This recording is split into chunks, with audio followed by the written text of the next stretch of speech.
In the 2026 MotoGP standings, anything can still happen. The battle between Bzeki and Marquez is a clash of two philosophies. Bzeki is a passive leader, a leader who maintains stability, while Marquez is an active challenger, a challenger who closes the gap with pure speed. Why is Bzeki's position vulnerable? Let's dissect it through the data.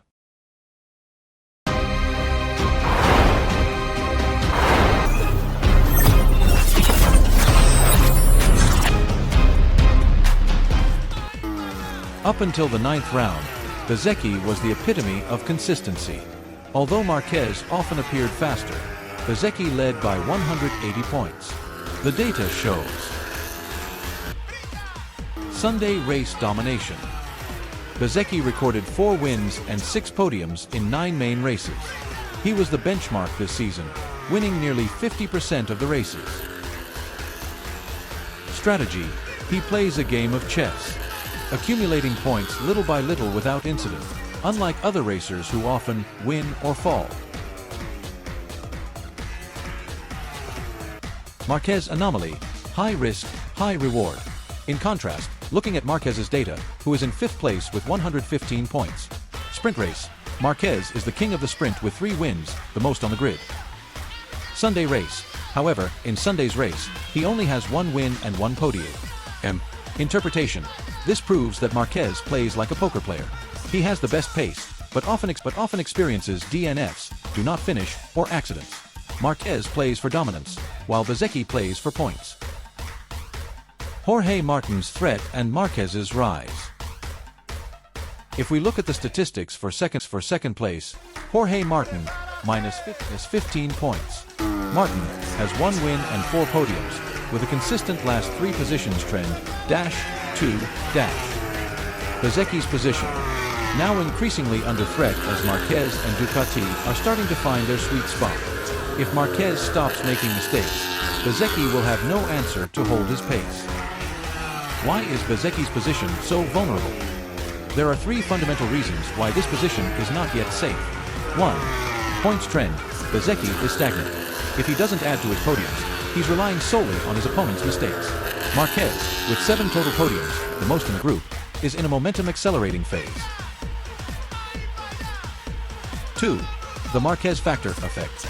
Marquez can force an imperfect bike into a podium finish. Bzeki needs 100% perfect conditions, while Marquez can steal results even with his bike's limitations. 3. Head-to-head threat. On tracks that demand late braking and aggressive corner entry, Marquez's absolute advantage will push Bzeki to his limits.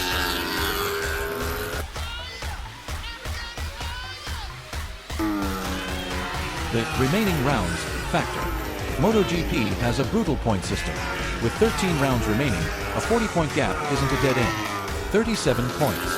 This is the maximum number that can be achieved per series, 12 sprints plus 25 main races.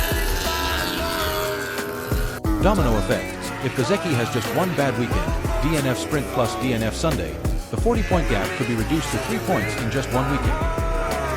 Marc Marquez's late season awakening after the 2026 Czech GP is a crucial point that could be a game-changer this season. After completing the race in Brno, the remaining 12 rounds will be the phase where Marquez's truce card begins to be played.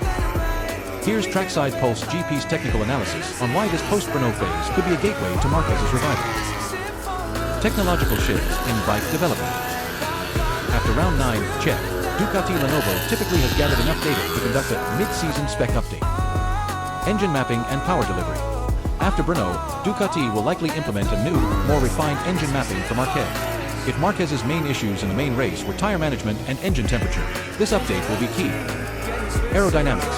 If Ducati updates the winglet configuration for the upcoming high-speed circuits, this will help Marquez maintain stability in fast corners, a weakness that has previously left him behind Bzeki's Aprilia. Psychological effects and trajectory memory. Brno is often considered a circuit that tests a rider's clarity, and Marquez proved strong here.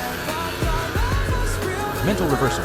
Marquez will leave Europe confident that his bike is finished, able to race long distances. Next targets, Assen and Sachsenring. These races perfectly suit Marquez's aggressive riding style. Marquez's late season awakening has historically always begun when he feels he's in tune with the bike's character after an experimental first half of the season. The Marquez hunt scenario after the Czech Republic. Post-Brno, we will enter a phase where Marquez is no longer just chasing points, but chasing wins. 12 rounds remaining. If Marquez manages to significantly reduce the gap on his strength circuits, such as Austria or Japan, he will enter the Indonesian round, Mandalika, with unstoppable momentum. Pressure on Bzeki. So far, Bzeki has been leading because he's been playing it safe. However, after the Czech Republic, if Marquez starts winning consecutive Sunday races, Bzeki will be forced out of his comfort zone. Does Bzeki have the ability to race beyond the limit if he has to duel Marquez head-to-head on a circuit like Mandalika? The evolution of aggression, from blind aggression to calculated risk. In the past, Marquez was often considered brutal. He would force his bike into the smallest gaps without regard for tire degradation or the risk to his own bike. Now, everyone can see a different version of Marquez. Measured aggression. He still uses aggressive late braking, but now he does it with a more precise angle to maintain stability. He no longer forces the bike to run out of control. He lets the bike work on its most efficient racing line. Energy utilization. He knows when to push 100% and when to save his reserves for the main race. This is what we call mature aggression. Marquez this season isn't just a fast return Marquez, but a Marquez who has modified his racing algorithm. Here's a breakdown of his technical analysis. Brno round. Where the circuit demands both physical and technical endurance, the new Marquez will no longer be aiming for victory haphazardly. He will be winning with precision. Now we're seeing not only a fast Marquez, but also a patient Marquez. If this mature aggression continues after Brno, Bzeki will no longer be leading the championship against an emotional rider, but against a Maestro waiting for his moment to claim his title.